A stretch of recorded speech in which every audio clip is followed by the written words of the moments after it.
الحمد لله وكفى وسلام على عباده الذين اصطفى أما بعد فأعوذ بالله من الشيطان الرجيم بسم الله الرحمن الرحيم اقرأ باسم ربك الذي خلق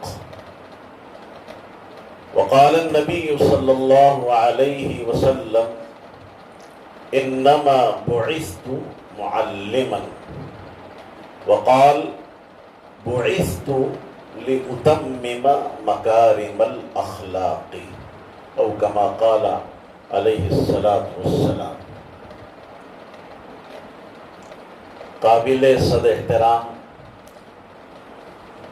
تشریف فرما ہمارے جامعہ کے موقر اساتذہ کرام اور فضلائے جامعہ، سب سے پہلے تو ہم رب کریم کا شکر ادا کرتے ہیں کہ اس نے عرصہ دراز کے بعد ہمیں اور آپ کو مل بیٹھنے کا موقع عنایت فرمایا، اور میں اپنی طرف سے آپ سبھی کو مبارکبادی پیش کرتا ہوں اور آپ کا خیر مقدم کرتا ہوں۔ حضرت شیخ الحدیث صاحب دامت برکاتہم نے بہت ہی پرمغز اور اہم باتیں آپ کے سامنے پیش کر دی ہیں، تاہم چونکہ ہمیں مکلف بنایا گیا، مفتی عمیر صاحب 6 بجے میرے گھر پر تشریف لائے، پرچی لے کر، دعوت نامہ لے کر، جو تعین موضوع اور تحدید وقت کی تکلیف کے ساتھ پر مشتمل تھا۔ کہ بھئی موضوع بھی متعین ہے، وقت بھی محدود ہے، اور ہم کو مکلف بنایا گیا، خیر اللہ مدد کرے گا، تو میں بھائی جو ہے ایسے ہی آ کر بیٹھ گیا ہوں۔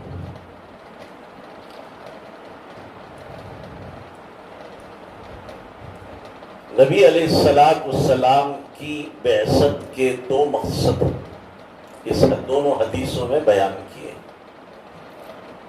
آپ علیہ السلام نے ارشاد فرمایا کہ میری بعثت دنیا کو تعلیم دینے کے لیے ہوئی، مجھے معلم بنا کر بھیجا گیا ہے، اور دوسرا جو مقصد ذکر کیا ہے دوسری حدیث میں، وہ بتلایا گیا کہ میں مکارم اخلاق کو تام کرنے کے لیے بھیجا گیا ہوں۔ اس کو دیگر الفاظ میں ہم یوں تعبیر کر سکتے ہیں کہ آن حضور علیہ السلام کی بعثت کا جو مقصد تھا وہ تعلیم اور تربیت،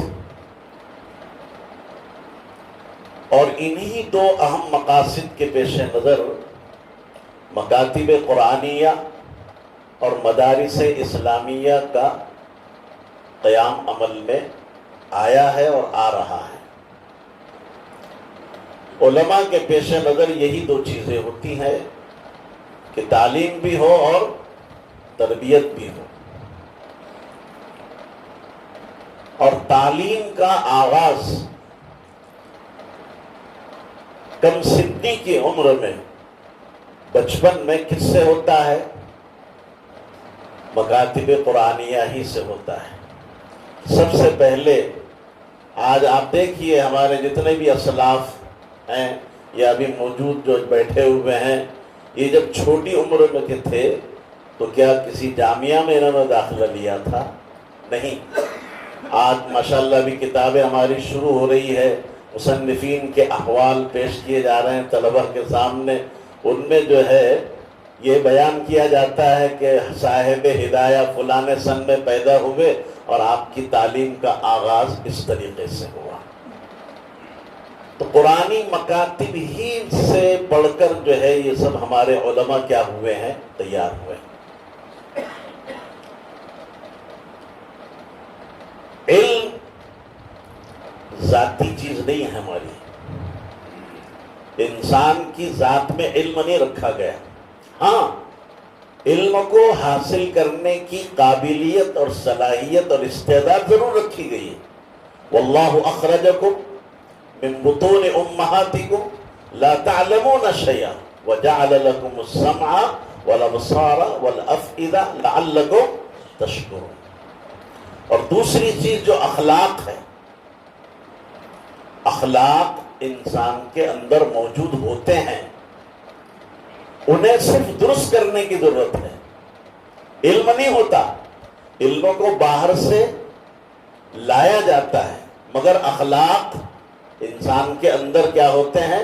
موجود ہوتے ہیں۔ ان اخلاق کو محض کیا کرنا ہوتا ہے؟ درست کرنا ہوتا ہے۔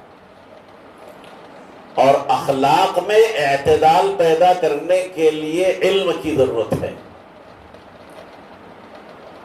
مثال کے طور پر تواضع ایک خلق ہے انکساری، جس کے دو کنارے ہیں، ایک کنارہ ہے افراد کا، دوسرا کنارہ ہے تفرید کا۔ ایک کنارہ جو ادھر ہے وہ کیا ہے؟ تکبر ہے، غرور اور گھمنڈ ہے، اور دوسرا کنارہ ہے تذلل کا، ذلت نفس کا۔ آپ کو آپ کا علم رہنمائی کرے گا کہ آپ کو تکبر کی راہ اختیار نہیں کرنا ہے اور نہیں ذلت نفس کا آپ کو شکار ہونا ہے۔ اخلاق میں اعتدال پیدا ہوگا علم کے ذریعے سے۔ اسی اعتدال کا نام ہے تواضع۔ تکبر اور تذلل کے درمیان میں جو ہے وہ جو چیز ہے وہ تواضع ہے۔ اور تواضع جو کسی بڑے کی جاتی ہے تو محض رضائے الہی مقصود ہونا چاہیے، ورنہ اس کو تواضع سے تعبیر نہیں کیا جاتا، اس کو تملق سے تعبیر کیا جاتا، اس کو آج کے دور میں چاپلوسی کہا جائے گا۔ یہ بات یاد رکھیے، آپ اگر یہ چاہتے ہیں کہ اسلامی انقلاب پیدا کریں تو اسلامی انقلاب کو پیدا کرنے کے لیے آپ کو علم کے ساتھ اخلاق میں جو ہے اپنے معیار کو بڑھانا ہوگا۔ محض علم سے اسلامی انقلاب نہ پیدا ہوا ہے نہ ہو سکتا ہے۔ اسلامی انقلاب کو پیدا کرنے کے لیے اور حقیقی نبوت کا وارث بننے کے لیے اور اس کے منصب عالی پر فائز ہونے کے لیے ہمارے اندر علم کے ساتھ اخلاق کی بھی کیا ہے؟ ضرورت ہے۔ اخلاق کے بغیر علم کی حیثیت اور فن کی حیثیت محض کاغذ کے پھولوں کی سی ہے، جن میں نہ خوشبو ہوتی ہے اور نہ ہی تازگی ہوتی ہے۔ آج کل مارکیٹ میں کاغذ کے پھول بہت بک رہے ہیں۔ کاغذ کے پھولوں کی کمی نہیں ہے، ولایتی پھولوں کی کمی نہیں ہے، حقیقی پھولوں کی کیا ہے؟ ضرورت ہے۔ تو باغ نبوت کے ایسے پھول ہمیں بننا چاہیے کہ جو مشام جاں کو کیا کرتے؟ معطر کر کے رکھتے۔ انہی مکاتب قرآنیہ سے یقین جانیے بڑے بڑے علماء پیدا ہوئے۔ ابھی حضرت شیخ نے ذکر کیا، خواجہ معین الدین چشتی رحمت اللہ علیہ، سید علی الحمدانی رحمت اللہ علیہ اس ملک میں آئے۔ کہاں سے پیدا ہوئے تھے؟ انہوں نے جو ہے کہاں تعلیم حاصل کی؟ انہی مکاتب قرآنیہ سے۔ ابتدا ان کی اسی سے ہوئی تعلیم کی۔ یہ مکاتب نے بڑے بڑے علماء جو ہے مدارس کو دیے، اور پھر انجام مدارس میں ہوتا ہے اور تکمیل مدارس میں ہوتی ہے، اور اپنے وقت کے محدث، مفسر، مبلغ اور داعی بنتے ہیں۔ خواجہ معین الدین چشتی رحمت اللہ علیہ، سید علی الحمدانی رحمت اللہ علیہ نے اپنے قلب کی حرارت سے اس ملک کو گرما دیا۔ حضرت مجدد الفسانی رحمت اللہ علیہ نے مغلیہ حکومت میں انقلاب پیدا کر دیا، جیسے ابھی حضرت فرما رہے تھے۔ اکبر بادشاہ جس نے دین الہی قائم کیا تھا، اس کے تخت پر عالمگیر اورنگزیب رحمت اللہ علیہ جیسا متشرع اور فقیہ بادشاہ جو دیکھا گیا، وہ حضرت مجدد الفسانی رحمت اللہ علیہ کی خاموش محنت کا نتیجہ تھا۔ کہاں سے آئے تھے حضرت مجدد الفسانی؟ انہی مکاتب قرآنیہ سے۔ ہم انہیں حقیر نہ سمجھے، ہم اور آپ ان مکاتب قرآنیہ کی حیثیت کو نہیں سمجھتے، ان کی ہمارے ذہنوں میں کوئی قدر و قیمت نہیں ہے۔ ان مکاتب قرآنیہ کی اہمیت کو اور اس کی قدر و قیمت کو دشمنان اسلام نے سمجھا ہے، اس لیے اس کے مٹانے پر تلے ہوئے۔ انہیں معلوم ہے انہی مکاتب قرآنیہ سے کیسے کیسے قلندر پیدا ہوئے۔ حضرت شاہ ولی اللہ محدث دہلوی رحمۃ اللہ علیہ نے ملک ہندوستان کے رجحان کو بدل کے رکھ دیا۔ مولانا قاسم نانوتوی رحمۃ اللہ علیہ نے مایوسی کے حالات میں ایک اسلامی قلعے کو تعمیر کر دیا۔ حضرت مولانا الیاس صاحب رحمۃ اللہ علیہ نے پورے ملک میں، بلکہ یوں کہیے کہ پوری دنیا میں دینی جد و جہد کی روح پھونک دی۔ اور دور کہاں جائیں گے آپ، ہمارے رئیس محترم نے یہ کوثاری کے مکتب قرآنی سے ہی تو نکلے ہیں۔ کوثاری ایک چھوٹا سا مقام ہے، اس میں جو مکتب چلتا تھا حضرت نے وہی تو پڑھا ہے۔ قرآن الف با کی تختی کہاں سیکھی، سورہ فاتحہ کہاں پڑھنا سیکھا، اسی مکتب قرآنی سے۔ آج الحمدللہ حضرت نے پورے ہندوستان میں انقلاب پیدا کر دیا۔ سینکڑوں مساجد تعمیر ہوئی، ہزاروں مکاتب قرآنیہ کا قیام عمل میں آیا، بے شمار جو ہے اسلامی قلعے کیا ہو گئے، تعمیر ہو گئے۔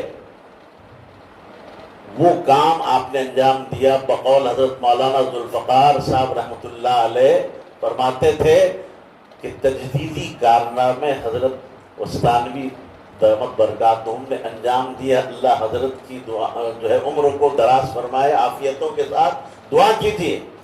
ان کا بڑا احسان ہے ہمارے پورے جو ہے ہندوستان پر اور خصوصاً مہاراشٹر پر۔ آپ اور ہم جو یہاں بیٹھے ہوئے ہیں کس کے جو ہے برکت میں، کس کے طفیل میں، اور انہی کے ڈگر پر الحمدللہ ہمارے مدیر تعلیم مولانا حذیفہ صاحب بھی جو ہے چل رہے ہیں۔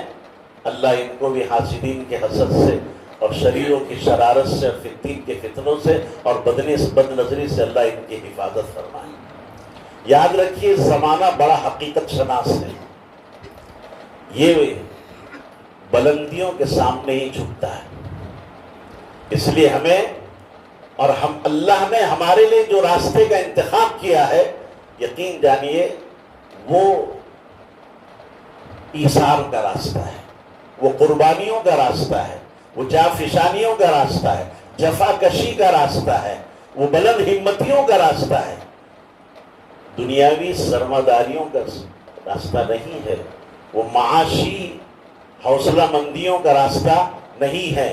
ہمارے پاس مال نہیں ہے، ہمارے پاس دولت نہیں ہے، لیکن جو دولت اللہ نے قرآن کی ہمیں اور آپ کو عطا کی ہے، جو ہم کو مکاتب قرآنیہ سے اور مدارس اسلامیہ سے حاصل ہوئی ہے، وہ مال و دولت کے سامنے مال و دولت کی دولت جو ہے اس کے سامنے ہیچ ہے نا۔ رضینا قسمت الجبار فینا لنا علم وللجہال معلوم۔ میں ایک واقعہ سنا کے بات ختم کرتا ہوں۔